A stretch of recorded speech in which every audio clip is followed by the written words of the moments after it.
వానపల్లి అందరికీ కూడా నమస్కారం అండి. అలాగే గవర్నర్ ముఖ్యమంత్రి గారు, అలాగే మన ప్రెసిడెంట్ అయిన పల్లి భీమారావు గారు, ఎమ్మెల్యే అయిన సత్యానందరావు గారు, వైస్ ప్రెసిడెంట్ అయిన మన వీరేష్ గారు అందరికీ కూడా నమస్కారం అండి. మన ఊరికి ముఖ్యంగా కావాల్సింది ఆడబిడ్డలందరికీ కూడా ఒక పని చేయడానికి ఒక ఫ్యాక్టరీ కావాలి సార్. ఎందుకంటే ఇక్కడి నుంచి కండవిల్లి వెళ్తున్నారు సార్. ఒక 4-5 గంటల జర్నీ చేయాలి సార్. 8 గంటల నుంచునే పని చేస్తారండి కండవిల్లి ఫ్యాక్టరీలో సార్, దూది ఫ్యాక్టరీ సార్. దానివల్ల ఇక్కడ ఆడవాళ్ళందరికీ కూడా వద్దు ఆ పని చేయొద్దు, ఆ పని చేయొద్దు. ఈ పక్క వచ్చాను, ఈ పక్కన ఉండే చెప్పని ఆయన చెప్పని సార్.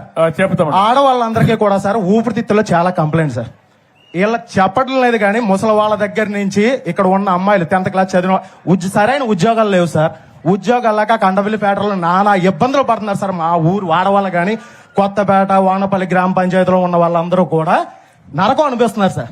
ఇక్కడ నుంచి 3 షిఫ్ట్లు సార్. ఎలా అంటే పొద్దున్నే 4 గంటలకు లేచి 6 గంటలకు బస్సు ఎక్కాలి సార్. 6 గంటలకు వెళ్తే అక్కడికి వెళ్ళేటప్పటికి 7-8 అవుతుంది సార్. 8 గంటల నుంచి మళ్ళీ తిరిగి వచ్చే వరకు కూడా నుంచునే పని చేయాలి.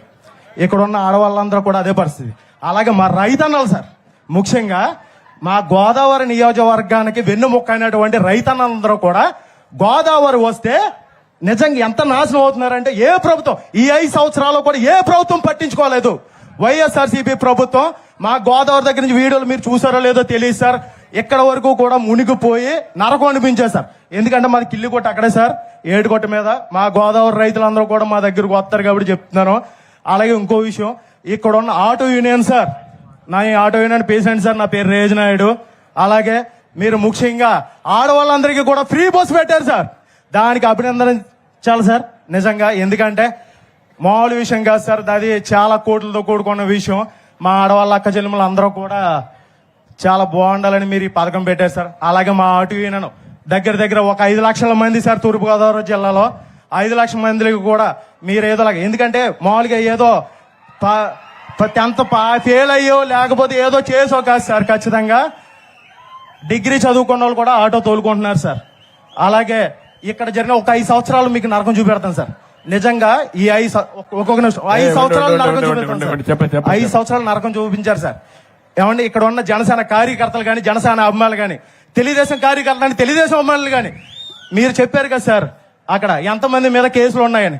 ఇక్కడ ఉన్న వాళ్ళ దగ్గర యువత, కాపు యువత కానీ, బీసీ యువత కానీ, ఎస్సీ యువత కానీ, మొత్తం యువత అందరి మీద కూడా చాలా మంది కేసులు ఉన్నాయి సార్. అది గవర్నర్ సత్యానందరావు గారికి కానీ, అలాగే వీరేష్ గారికి కానీ అందరికీ తెలుసు సార్. అలాగే ఆ కేసుల దగ్గర నుంచి కూడా మీరు మా వాళ్ళందరినీ కూడా వినిపించాలని కోరుకుంటున్నాను. ఇప్పుడు నేను అడిగిందని చెప్పను. ఒక సెకండ్, ఇక్కడ పార్క్ పెట్టించాను సార్. ఏం పెట్టాలో పార్క్ సార్. ఎందుకంటే మా పల్లెలకు ఇంకో పేరు సార్, ప్రకృతి మాత అండి. ప్రకృతి మాత ఆవిడకి అక్కడ ఇదంతా కూడా గారికి కలెక్టర్ ఉండు హరీష్ నువ్వు ఉండు కాసేపు ఉండు, నువ్వు ఓపిక పట్టు. నాకు తెలిసి నాకు ఎట్లా చేయాలి నాకు తెలుసు, ఓపిక పట్టు. కలెక్టర్ గారు ఈ టెంపుల్ అంతా తీసుకొని ఈ టెంపుల్ మొత్తం ల్యాండ్స్ అన్ని కూడా ఇచ్చేసి మంచి పార్కు, ఒక మంచి ఆహ్లాదకరంగా ఊర్లో వాళ్ళు వస్తే కూర్చునే విధంగా, సాయంత్రం అయితే ఇక్కడ అందరూ వచ్చి దేవుని సేవలోనే కాకుండా నేచర్ ప్రకృతి సేవలో తన్మయత్వం పొందే విధంగా తయారు చేయండి. దానికి ఎంత డబ్బులు కావాలని ఇస్తాం, దానికి వర్కౌట్ చేసి ఇమీడియట్ గా శ్రీకారం చుట్టండి. రెండోది, ఎక్కడికి పోయి పనిచేస్తారు మా లేడీస్ అంతా? ఎక్కడికి? రావులపాలెం అవతల Kandavilli sir, Kandavilli factory sir, దూది ఫ్యాక్టరీ సార్. ఏ ఫ్యాక్టరీ? దూది ఫ్యాక్టరీ సార్. దూది ఫ్యాక్టరీ అండి, రవలీ స్పిన్నర్స్, స్పిన్నింగ్ మిల్సా. చాలా ఇబ్బంది పడుతుంది సార్. చాలా మందికి ఊపిరితిత్తులు కంప్లైంట్ ఉంది సార్. అలాగే వచ్చి కూర్చున్నారే కానీ అందరికీ దగ్గు, ఆయాసం చాలా ఉంది సార్. ఇప్పుడు వాళ్ళందరికీ మనం ఏం చేయగలుగుతాం, ఒక యాక్షన్ ప్లాన్ తయారు చేస్తే ఈ ఊర్లో ఉండే ఆడవాళ్ళందరికీ ఇక్కడనే ఉపాధి కల్పించేదానికి ఏం చేయగలుగుతామో దాన్ని కూడా వర్కౌట్ చేద్దాం. అది కూడా చేసి ఇది ముందుకు తీసుకెళ్దాం. రెండోది, ఆర్టీసీ డ్రైవర్లు కూడా ఆదుకుంటాం తమ్ముడు. మా ఆడబిడ్డలకి, ఆర్టీసీ కాదు ఆటో డ్రైవర్లను ఆదుకుంటాం. ఆడబిడ్డలకి ఉచిత బస్సు సౌకర్యం ఇచ్చినప్పుడు ఏదైతే ఆటో డ్రైవర్లు ఉన్నారో మీరు కూడా చదువుకుని ఉన్నారు, మొన్న మీరు కూడా మాకే ఓట్లు వేశారు, మిమ్మల్ని కూడా ఎట్లా ఆదుకోవాలని ఆదుకోవడం కోసం ప్రయత్నం చేస్తున్నా. తప్పకుండా మీకు న్యాయం చేస్తానని హామీ ఇస్తున్నా. ఒక ఆటో ఏం చదువుకున్నానమ్మా? ఏం చదువుకున్నావు? నాది ఇంటర్ అయింది సార్, ఆటో అయ్యింది సార్, నాది auto union leader sir. Auto union leader. But inter అయింది, సామాజిక స్పృహ ఉంది, అంటే 10 మందికి ఏదో మంచి జరగాలని తాపత్రయం ఉంది. 3 సూచనలు ఇచ్చాడు, 3 కూడా అందరూ వద్దు వద్దు అంటున్నారు. మా హరీష్ అయితే చాలు చాలు అంటున్నాడు. చాలు చాలు కాదయా, నీకు ఓపిక ఉండాలా, హ్యూమన్ యాంగిల్ ఉండాలా, మీరందరూ లీడర్లు మారాలా, మారి ప్రజలతో మమేకం కావాలి.